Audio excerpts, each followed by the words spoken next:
Hello, stream. I'm here to do some GM prep for Apocalypse World, which started this past Thursday. In case you're curious, it's still cold as shit here, so it's another bathrobe stream. And I have a cup of hot water purely for keeping my hands warm. Here I have my threat map, or I guess this way, that I put together during the first session. And I've got my notes here. And for this stream, I am going to be throwing together some threats for my players to deal with in Apocalypse World Countdown. This is going to be spoilers for that show. So if you haven't seen the first session or you don't want to know what's going to be coming in future sessions, this is not the stream for you. Okay, that's my warning. Let's just get right ahead with starting with doing these threats. So let's start with the candy shop and work our way around.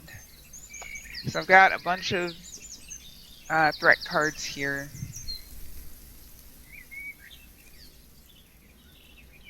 And I am going to do my best. Oh yeah, this background noise is Noisly, Noisli. It's a browser extension to give you like soothing sounds while you do work. And I like to use it. It's not the right feel for Apocalypse World, but WTF ever. Here we go. Okay, so first threat is going to be the can. That's too small. I don't like that. They're too small. Be bigger. The candy shop. Oh, I guess it wasn't that small. It was just lying. The candy shop is Boo T's Infirmary, which is located in a candy shop. Boo T is terrifying. Tara is like a lovely, nice, wonderful, sweet person, but her character is scary as shit. I think of the four characters, Boo T is going to be the most. It's going to generate the most fucked up shit. So I've got my threats here. I think the candy shop is going to be a landscape. Come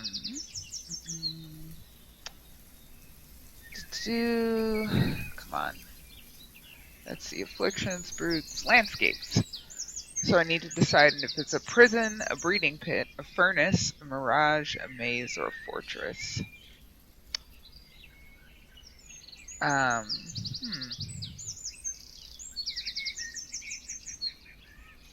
So I can see the infirmary being a prison.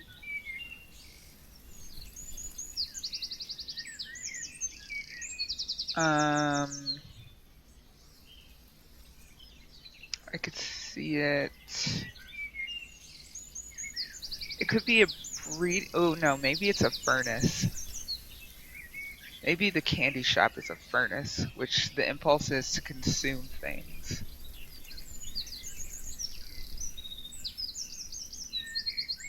Bob and Barker are trapped there. So a prison would be to contain or deny egress. But I think what the candy shop ultimately wants to do is to bring people in, change them, and send them back out. So I think it might be a breeding pit. I think that's the best for this one. Yeah, the candy shop wants to generate badness.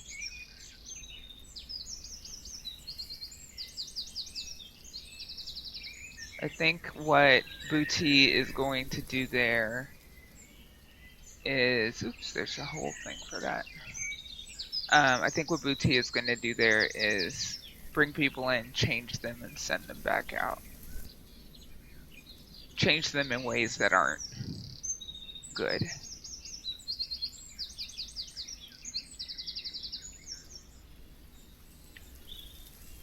So, the cast for this are Bob. Is my grid on? Why do you keep snapping to weird places? It's not on. Okay, it's just being annoying. Bob, Barker. Can I put Booty as a cast? I think Booty is part of the cast here, even though Booty is a player character. So we have Bob, Barker. Booty is the angel, and then Bob and Barker are the assistants. So let's put them over to the side. They're Booty's little helpers. So stakes questions. First of all, let's make this smaller. Mostly what I want to know about the candy shop right now is how are people changed when they're healed by Booty. Okay, this is still too big. That's better. How are people changed when they're healed by Booty?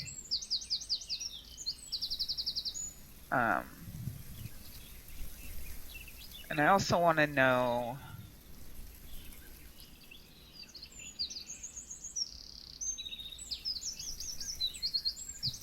what are the negative effects of the candy dispensed here. Because Booty does give people candy, although whether it's called candy, whether we would recognize it as candy or like poison is it's currently unknown. Connected threat. Wolves of the Maelstrom. This is necessarily connected because Booty is one of the Wolves of the Maelstrom. I don't think I need to do any custom moves or countdown just yet. We only got to play a half hour in the first session. So we don't have a lot to work with, but I do want to start considering a move for when you eat the candy ... That's going to be something. And I think that's it for the candy shop right now. Next threat. Back to our threat map. I think Bob and Barker are just going to be part of the candy shop. I don't know that they need a separate threat. Ooh, that's also a good question. Where does this candy come from? Where's Booty getting this? It's a great stakes question. Where does the candy come from? Also,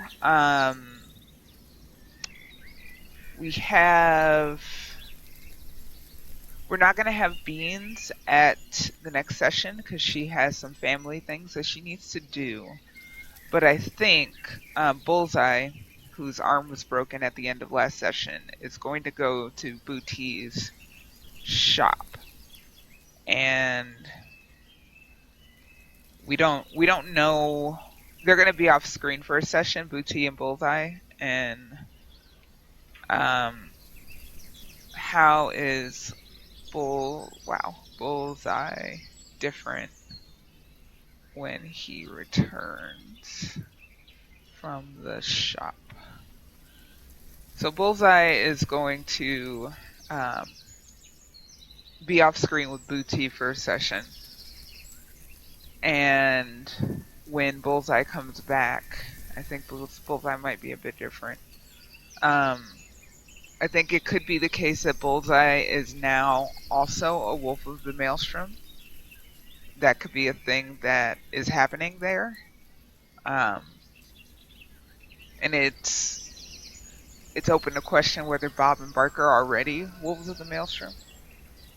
But I think there's some interaction between what Booty does in her shop and the wolves. Alrighty. Next we have the junkyard. The junkyard is part of.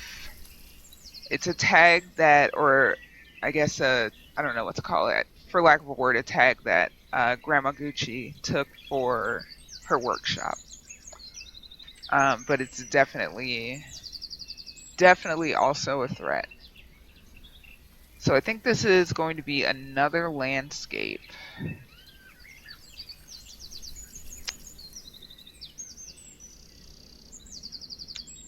Let's see. I don't know if I want to reuse breeding pit.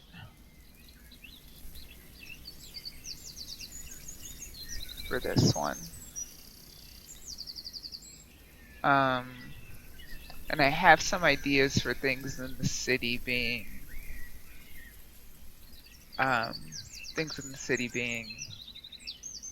prisons, mazes, things like that. I could see it being a maze. It could be that the things, yeah, I like maze. Thank you, Alex. I like maze.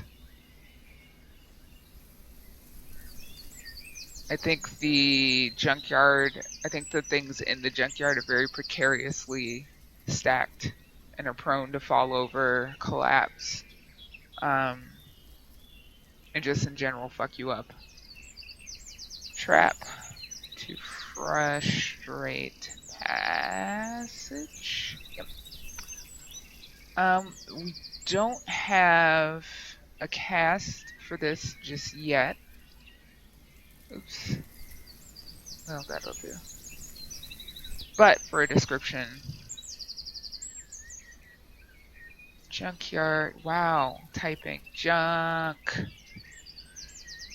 I promise I'm good at typing. Junkyard used by Granny Gucci.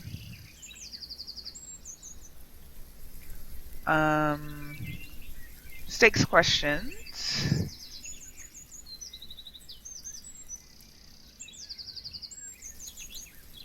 Things I want to know about the junkyard. I want to know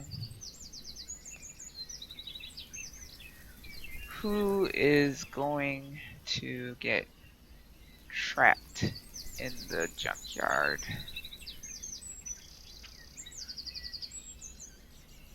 I also think the wolves of the maelstrom aren't able to get. I think they're frustrated here. Why do the wolves have a hard time navigating it? Which I guess is a question more like what special properties of the junkyard keep the wolves lost when they try to enter it.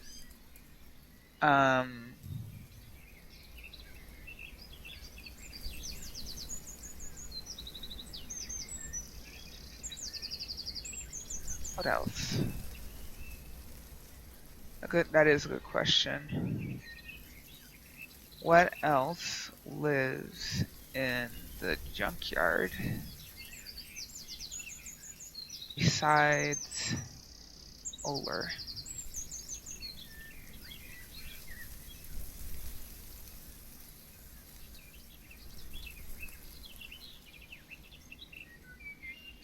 And I do think there is a move here. When a wolf enters the junkyard, I think they roll plus sharp.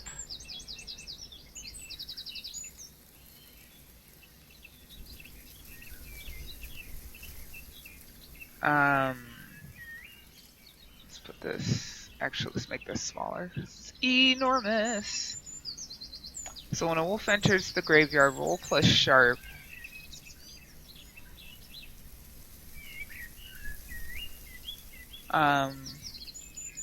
Oh yeah, the skeleton, what I'm calling the Skelly Hell, the skeleton subway station thing in the Childling's Den is going to be a separate connected threat.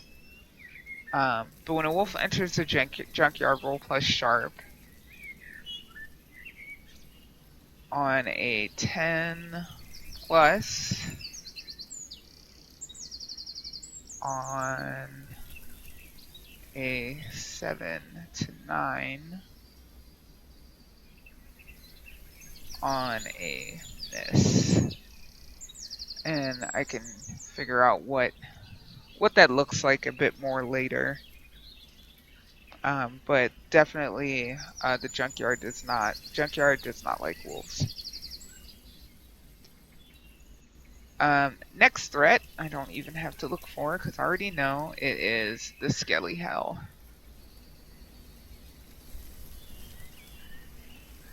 So this is a landscape. I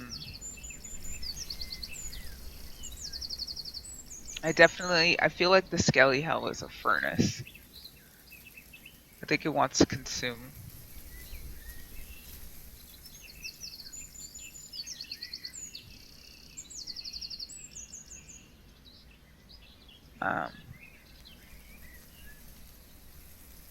To consume things. Wow, why is that useless? Consume things. Spelling. We don't know who or what is down there yet. But this is a old subway station packed with skeletons attached to Oler's den.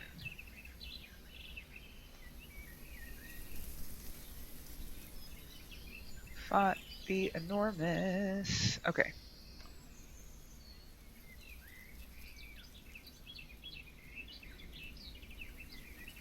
So in terms of stakes questions, I want to know, what does the hell demand from Oler?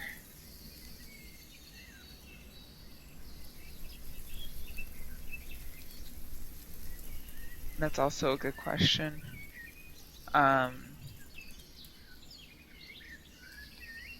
Where do the tracks lead?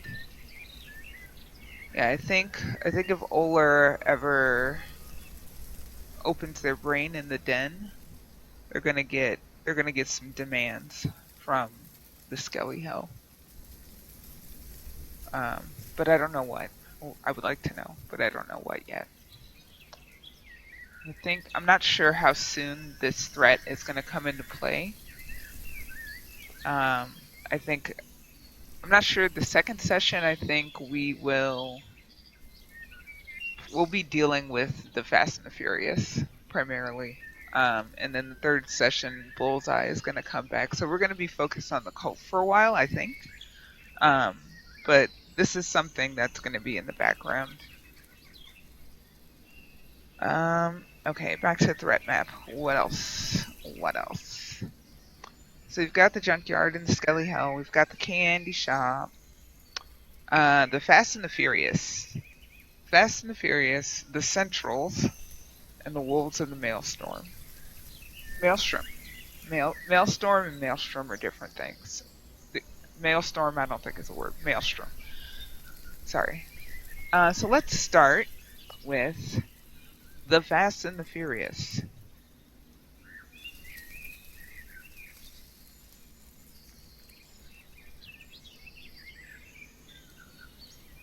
This is, oh, I forgot to connect threats. Ha ha ha ha ha ha ha ha ha. Sorry, doubling back here. These two threads are connected.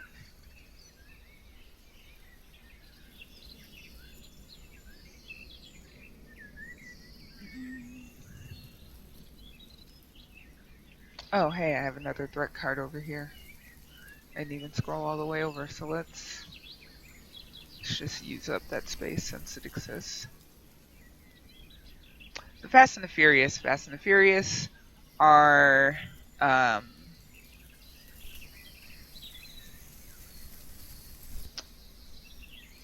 they are Rill. They're Rill's cult.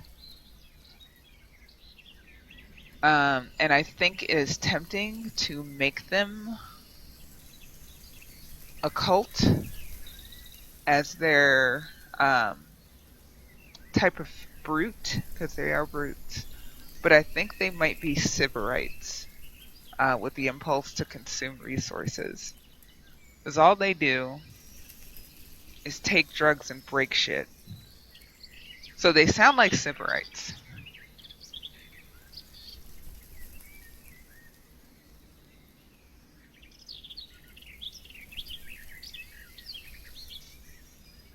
I think the destabilization of the Fast and the Furious is that they require a lot of resources to be maintained. Otherwise,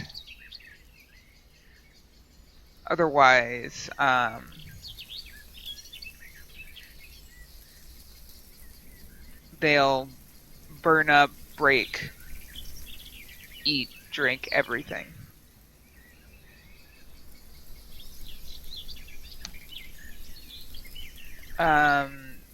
Besides the Centrals being the subset of the Fast and the Furious that don't understand how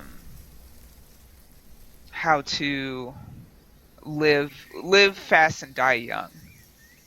Oler is in this cult. Booty is in this cult. And then, of course, Rill. Wow, Frill is a name, but it's not the name that I want. So these guys are all connected to, or rather, these guys are all in the cult. Connected threat is the Centrals. But yeah, the Fast and the Furious want to consume everything. Break, drink, eat. Fucking fight all day. Because nothing matters. How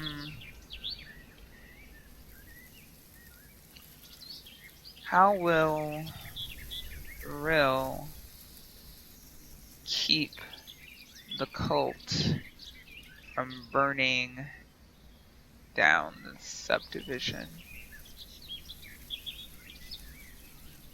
Like, how does she maintain a cult that destroys literally everything but still has a place to stay?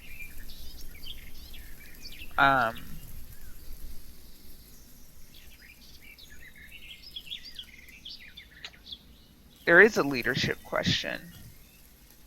How will Rill deal with the Central's insurrection?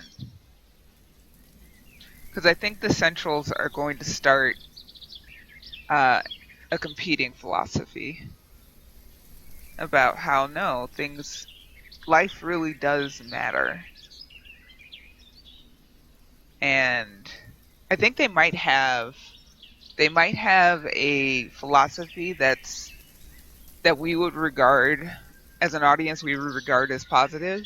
Life does matter and we should try to make an impact question mark with our lives. And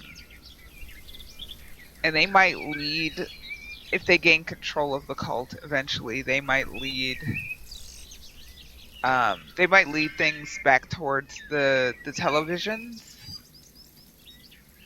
They might be either for or against the televisions. Because Rill didn't take a side on that. And I think the Centrals will try to drag the cult one way or the other. But in the meantime, the Fast and the Furious are just breaking everything and consuming all the resources. So yeah, that's what they do. So let's talk about the Centrals. It's very close to a countdown. So maybe, well, the Centrals definitely have a countdown. The Centrals, I think, the Centrals are a family. Because they don't have like a front man, so they're not like warlord necessarily. But I think they are a family. The impulse there being to close ranks. Wow, ranks. And protect, there's no and there, protect their own. So I think we're going to see a schism in the Fast and the Furious. And the Centrals are going to try and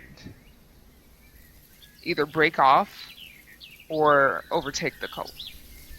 So the cast here is Middleman, the girl with the pipe,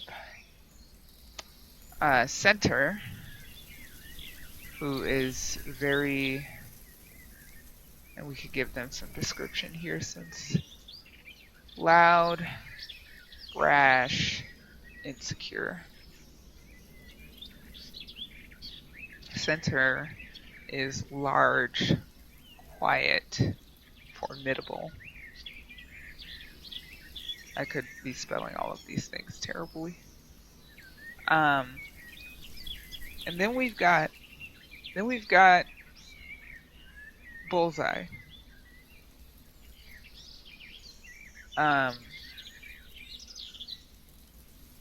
Who's just changed in a way that we're not sure of after the candy shop.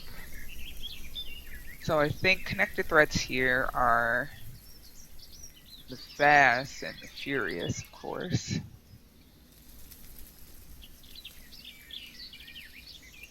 And I think the candy shop, because Bullseye is eventually going to come back with. Bullseye might end up being the instigator of this. Yeah, I like that. I think there's going to be a lot of I thinks and maybes, and it's technically not the best way to speak words, but whatever. So I think the first segment of this is Bullseye comes back from the shop. Or rather, really the first tick of this is Bullseye is changed by Boo T. That's going to be the first. Once that happens, that's going to be the first tick of this. Central Park is definitely a threat. Central Park is going to be a mirage. But I'm not sure. I think the next time Granny Gucci tries to build something, she's going to need resources from the city and or Central Park. And that's going to be a problem for her and hers. But yeah, Bullseye is going to be the epicenter of this front. Once he comes back, rather, things are going to start changing for the Fast and the Furious and the Centrals. Next. What is next? Let's see. Fast and Furious Central. Oh, of course, the Wolves of the Maelstrom. So the Wolves of the Maelstrom exist. Of the Maelstrom. They exist by necessity because we have a child thing in play. And we know already that they are perversions. Birth. Like those are given to us by the rules. So let's look at our grotesques. Let's see, landscape, brute, affliction, grotesque, perversion of birth. Their impulse is that they crave. Why can't I type? Crave, overthrow, chaos, and the ruin of all. Pretty straightforward. So our cast here, Rill,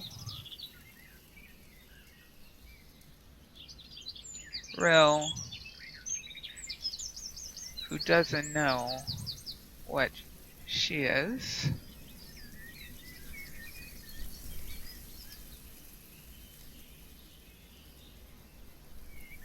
And Boo T, who knows?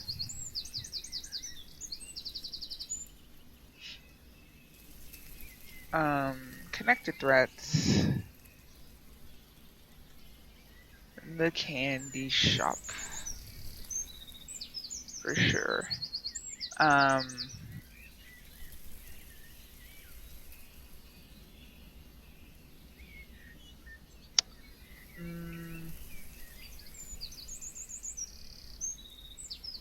I think Rill is in an interesting place because her cult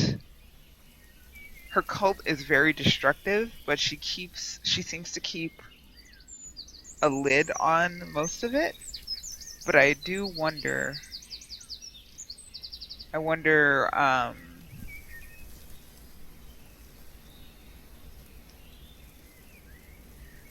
Right now I want to know, how will Rill deal with her nature when she finds out?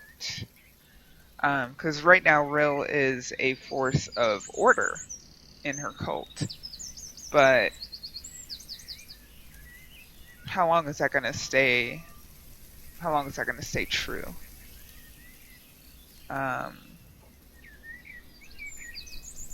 We'll find out.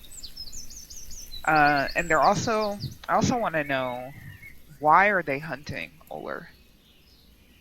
What do they want?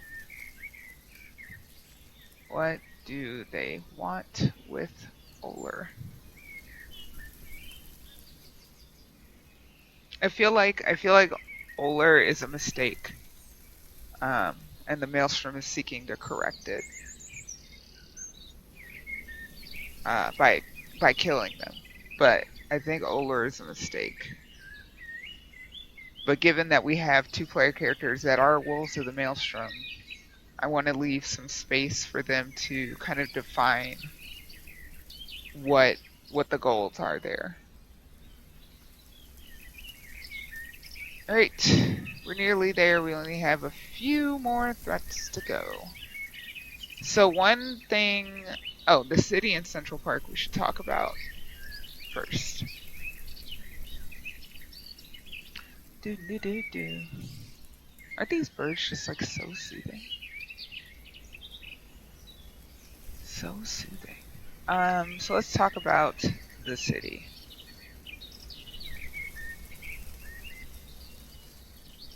The city is, I think, a fortress. I think the city is a fortress built around Central Park, which is a mirage.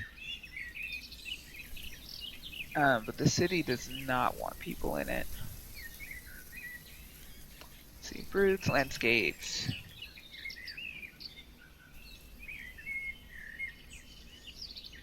The city is a fortress. And its impulse is to deny access. And just as a description, wow, caps lock please, a resource rich location dominated by the ever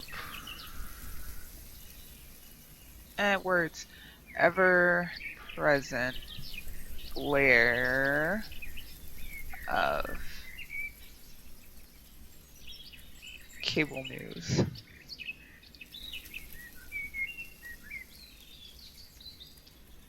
And this is the site of where the TV screens pretty much run everything. What will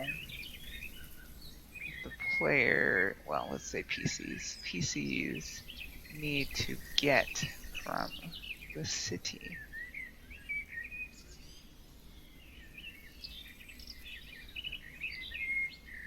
Oh yeah, maybe my bird music is the Wolves of the Maelstrom when they're not making terrible grinding noises, because they do that.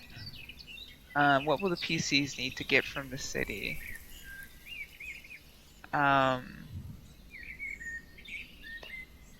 Who maintains the screens and why?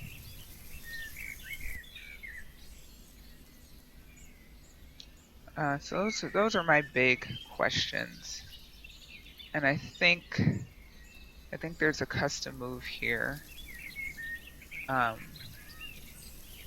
When you encounter the screens,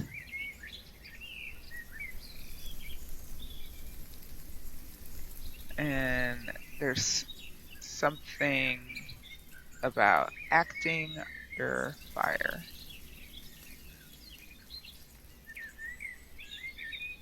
Let's see. Connected threats. Central Park. For sure. And I feel like the city is kind of the headquarters of the Maelstrom, so I think the wolves are somehow involved. But I'm not sure about that yet, so I'm just gonna leave that alone.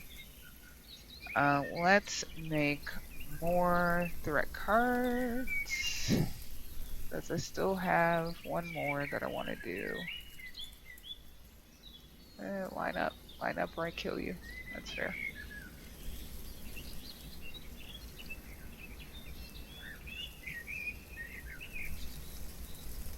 Ooh, Maelstrom Police. Oh, there's another one over here. Why do I keep missing this column? Silly me. Who maintains the screens and why? Oh, I know a connected threat. the traders.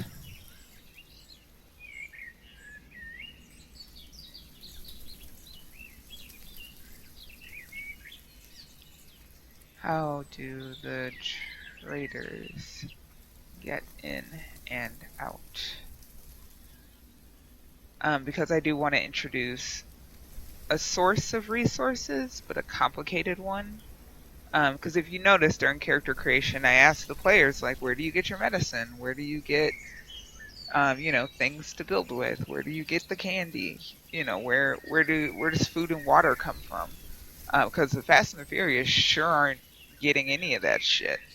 Because they do fuck all besides to break things and consume resources. So I think there's traders that come down from the north, and I think the traders are able to get in and out of the city. Let's talk about Central Park. Central Park is a mirage.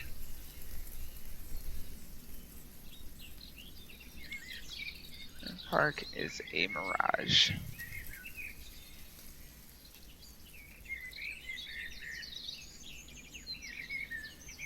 Yeah, in the city, the brains open you.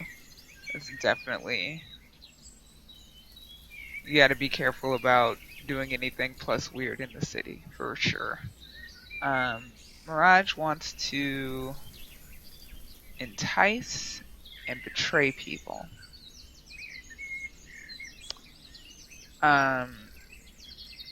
Central Park is definitely connected to the wolves of the Maelstrom. I think this is where they come from.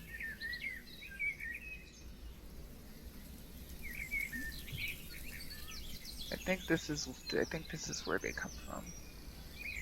It's connected to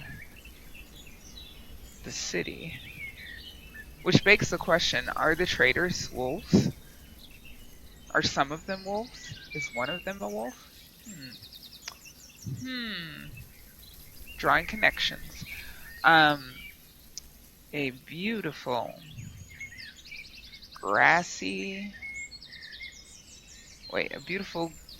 green locale with a lake of fresh water. Central Park is still beautiful. It's still beautiful. Even in the post-apocalypse. It's a lie, of course, but it's still beautiful.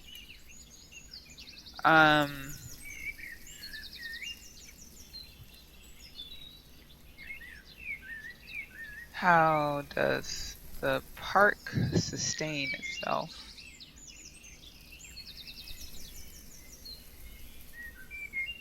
And while I think there are wolves there, I think it was Andrew that said something about deer that make modem noises. And I like that idea of like a lot of seemingly, I think a lot of the wildlife in this apocalypse seem biological, but they make like heinous mechanical noises.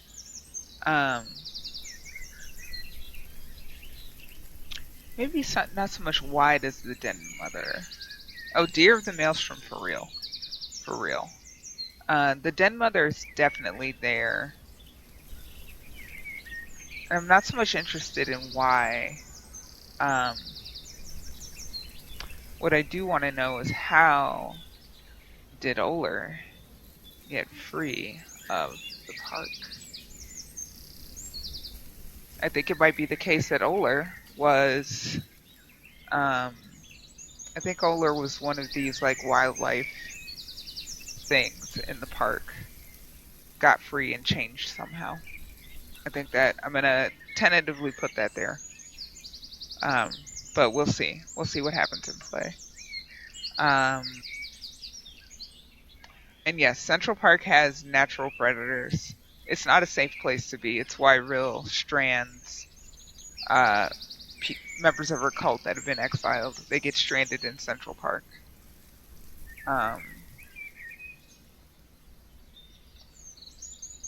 And they're simply consumed by this place.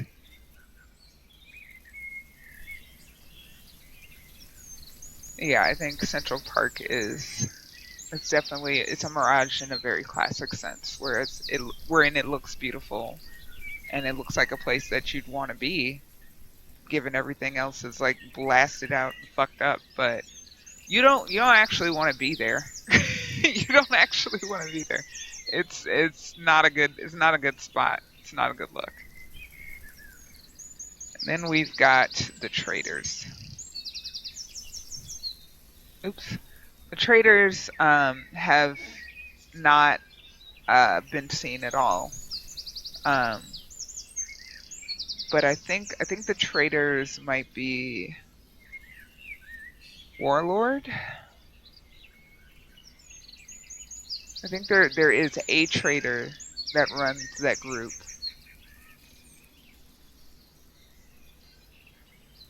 Um, maybe I think this person is a collector.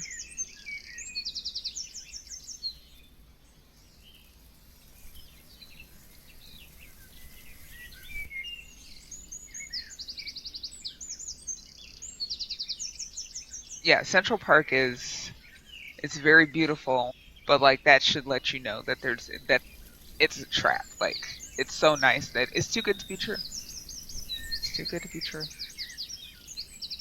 So the traders are led by a warlord who is a collector.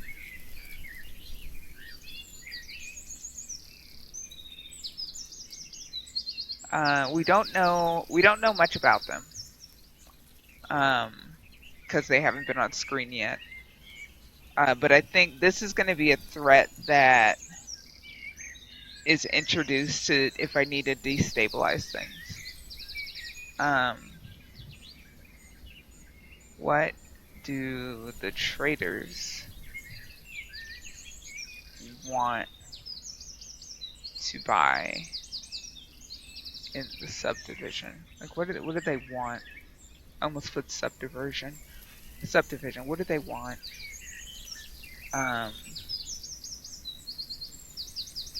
and what do the traders bring from the city, and why is it unsafe? They're going to have some wondrous resources, and those resources are going to be compromised. Connected threats, of course, the city. I think the traders are how the city, which is a fortress and keeps very much to itself, I think it's how the city reaches out to other parts of the world. Um, and we have the first tick. The traders come to town. That's going to be the very first thing that happens with them.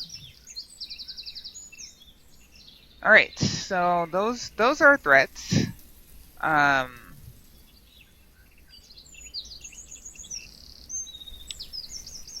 I think for our next session, it's time for me to make some notes. We won't have Tara. So Bullseye and Booty are going to be off screen. The candy shop won't feature much, but it will when Bullseye comes back. But for our next session, I think the centrals also are the centrals hinge on Bullseye coming back. So we'll see with the Fast and the Furious. I think they're going to be a problem, depending on how Real rolls. They're gonna want something. Either what did they break? That's what I want to know. That's a good stakes question. What vital system does the cult break? I think something very important is going to be broken by the Fast and the Furious. And it's hard to say what that is, because they don't necessarily have heating or cooling in their shelter. Maybe they do have heating. Maybe they do have some sort of heating system, or like a room or a place where everyone sleeps that has heating, and maybe they break that. But I think the Fast and the Furious are going to break something vital next session. I think. What other things do we have here? I think Granny Gucci is going to need to get a resource from the city in order to complete her work. I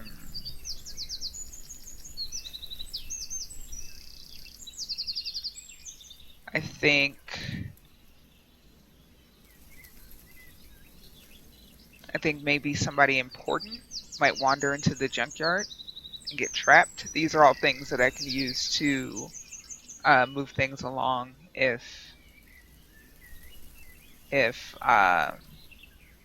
action stalls for whatever reason. And if all else fails, the traders can come to town. But I think definitely we're going to be seeing a lot of Granny Gucci, her workshop and what she's working on and what she needs to complete that project. That's going to be very important. And I think the Fast and the Furious are going to break something, and she'll need to figure out how to save it.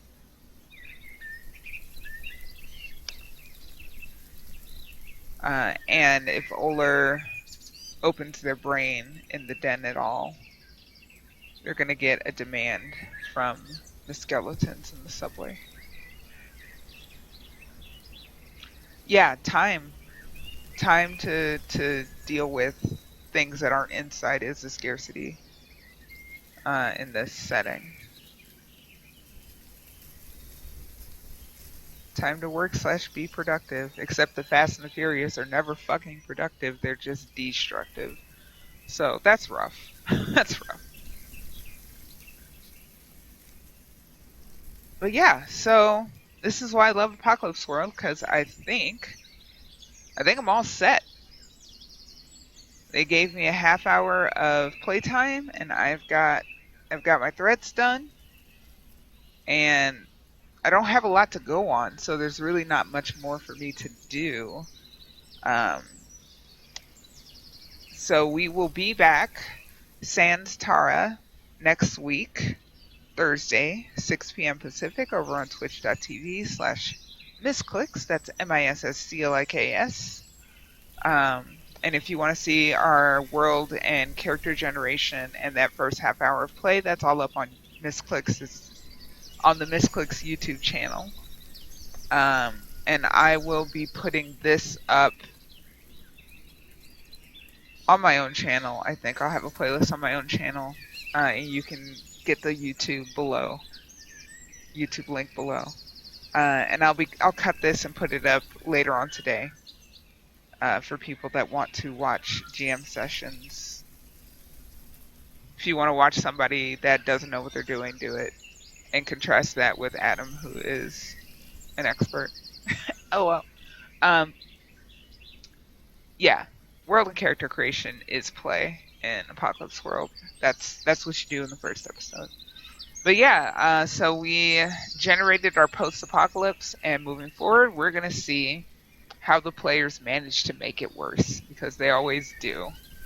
We've got some mundane problems, and we've got some really weird problems.